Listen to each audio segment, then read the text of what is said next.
guys just got a franchise record in wins. How good does that feel? Talk about this team.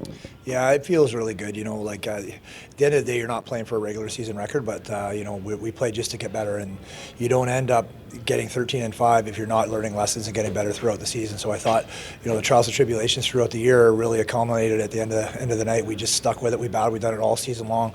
You get down, and then you turn around the second half, and then you get a couple goals in a row. They get one. We just bend, but we don't break mentality, and come back fourth quarter just to have a big win like that. Delp stops a penalty shot, and we lock it down on the back end. So it was big. Yeah, you can just see the numbers across the board. So talk about how much of a team effort this one was.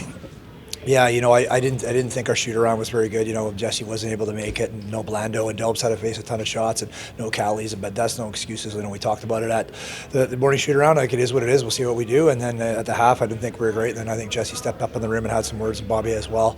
And I think it just kind of rallied the troops. And it just goes to show that it was a team effort. Manning gets a big goal in the game, and Jesse says what he says what he was going to do, and he went out and did it. And he got 3 goals in the second half. And again, like I said, Delps on the penalty shot, and I thought Cornwall had a great game, but you nailed it. It's just an absolute team effort tonight. Hairwire's back in the lineup tonight. He also got a goal. You're impressed to see that one?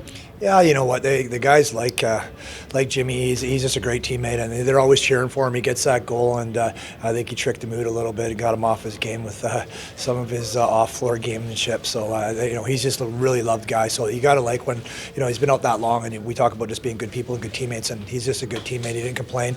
He didn't drag his lip around. He just made everybody better at practice, and he deserved a shot tonight, and he made it count. This was the last game of the regular season. You guys already had locked up a home playoff spot, but why was this one so important to still win? Well, you just don't. You want to be playing well going into the playoffs. We know we got a bye week, so you don't want to be sitting on it and picking up bad habits. I thought we threw the ball away a little bit in the first half. Our situational awareness wasn't very good.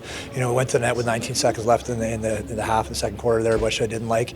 So we talked about that in the room. That in the playoffs, it's not easy to play mistake-free lacrosse, but you definitely can't beat yourself. You can't make your own mistakes. The other team's going to pressure you to make mistakes, but you just can't do that. So uncharacteristic mistakes for us in the second half. So it's super important that we got back to who we were, and hats off to them. They're a good team. They had a good game plan, but for us, just remember who we are. So it was super important with the bye week that we just make sure that we got everything, the T's are crossed and the I's are dotted. So we did.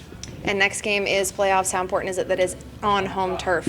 That's huge. That's what you want. You control your own environment. We got our own dressing room. I always say our meals are the same, our shoot around's the same, our video's the same. Everyone's familiar with our hotel. The staff does a great job of making sure that we're taken care of. So I think all that stuff, plays a big part. And to mention, like I said before, the fans, just amazing stuff. And I know a couple of last year that we didn't get the great support on that, but I think they didn't get to sell it right away. But we got 3 weeks, so I hope all our fans get behind us, because I know it makes a difference in our room, and I know it's professional sports, but it really does to those guys. So I really hope they get behind us, and I know they will in Calgary, and I think that could be the difference. And Jesse hit 100 points tonight. I mean, how happy are you just for Jesse, the person, that he was able to play this full season and have the success that he did? Yeah, I seen the 6 points going on. I'm not a huge stats guy outside of the analytics to help our team win the game, but I did notice that, and I noticed Delps, he played the full minutes too. I think he broke his own record too. I know those things aren't important to the guys, but as you get older as a coach, you get to appreciate stuff like that. So you want to be, you're really pulling for the guys to get those milestones. And I know, like I said, there's not something that they're going to be excited about right now, but they'll look back at it. And I think, Jesse got to stay healthy, and his leadership was great. Like I said, he stepped up in the second half, and he put the offense on his shoulders and got 3 big goals for us. And then, for him to get 100 points in a roughneck jersey and him to be our leader, it's heartwarming for us. Thanks.